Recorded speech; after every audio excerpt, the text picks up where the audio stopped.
হবে, আমাদের সবাইকে বুঝতে হবে। আমাদের ধর্মে আছে যে we have to be very passion, ধৈর্য ধৈর্য হচ্ছে মানুষের বড় গুণ।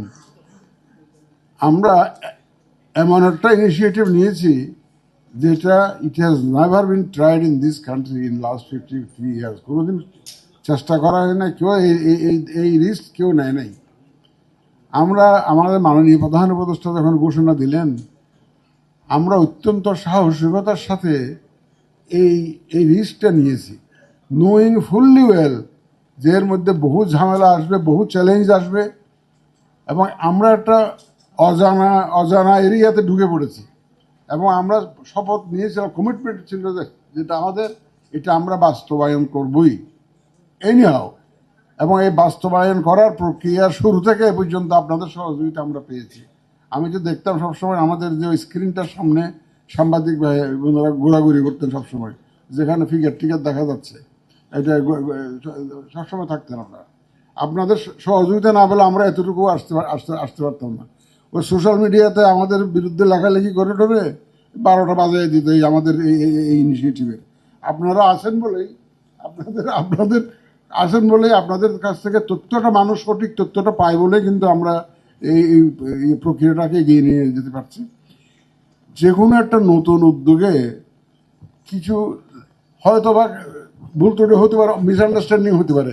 আমি ভুল হয়েছে বলবো না, অনেক সময় আন্ডারস্ট্যান্ডিংটা ক্লিয়ার হয়ে গেলে, কনফিউশনটা ক্লিয়ার হয়ে গেলে দেখবেন যে নিজে নিজে বুঝবেন যে না, এখানে আসলে অন্য কোনো মোটিভ কাজ করে না, এই জিনিসটা হয়েছে। এই যে সত্যিকার অর্থে কী ঘটনা ঘটেছে সেটা অনেক সময় না জেনে, না জানার কারণে অনেকের মধ্যে একটা না অন্য ধরনের চিন্তাভাবনা আসে। আর এখন তো জানেন আপনারা এআই এর যুগ।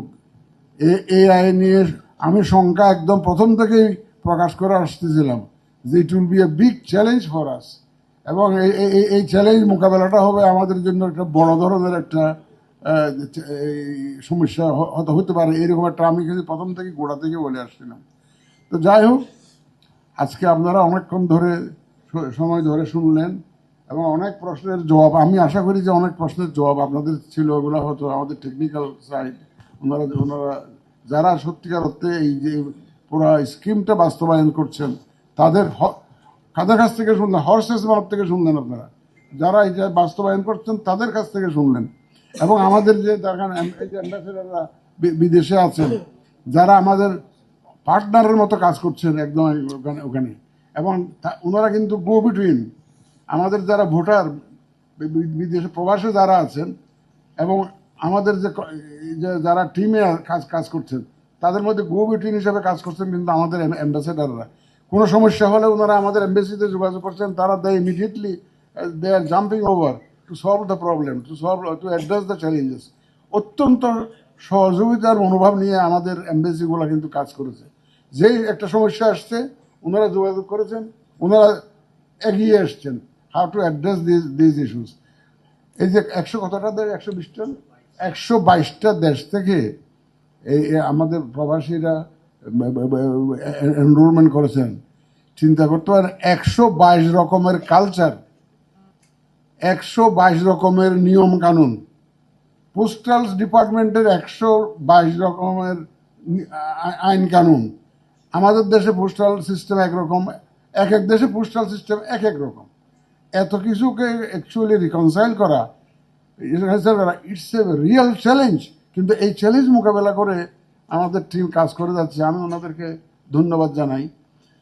আমরা আশা করি আমরা সবাই মিলে, এটা একটা নট অনলি ফর বাংলাদেশ, সারা দুনিয়ার জন্য একটা, কিন্তু আমি মনে করতেছিলাম, আমি মাঝে মধ্যে আমাদের কলিগদেরকে বলি, হয়তো বা একদিন বাংলাদেশ এই পোস্টাল বোর্ড যে সাকসেসফুলি করতে পারলো, এটার জন্য হয়তো দেখবেন যে সারা দুনিয়াতে বাংলাদেশের নামটা উজ্জ্বল হয়ে থাকবে। আমার সাথে যখন দেখা করতে আসে আমাকে বলে যে আপনারা যদি এটা করতে পারেন, এটা তো আপনাদের নাম তো ওয়ার্ল্ড হিস্ট্রিতে রাখা হয়ে যাবে, বাংলাদেশের নাম।